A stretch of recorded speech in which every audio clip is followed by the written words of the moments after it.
the chain of survival is a learning tool for the community to understand that there's certain things that need to take place if the outcome is going to be that somebody survives like a heart attack.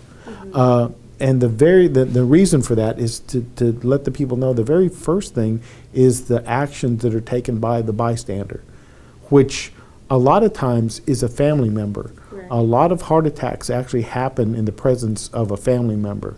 So when people are going, well, I don't know if I'd ever do CPR on a stranger, probably not going to. Probably it's going to be a coworker or somebody you know or in your house, and that's when somebody's going to choke or they're going to have a heart attack, and you're going to want to know how to do something to help them.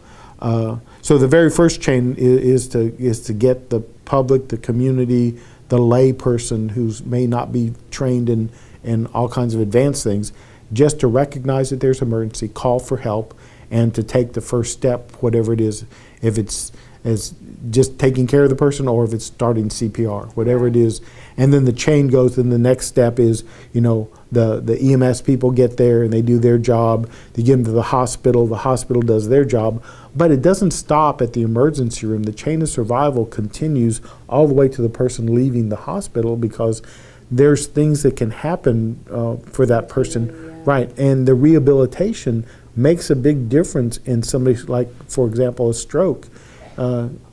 How that person is rehabbed is how much function they're going to have for the rest of their life. Right. Are they going to be sitting in a chair dependent on somebody taking care of them, or are they going to actually be able to stand up and use a walker, but at least be mobile?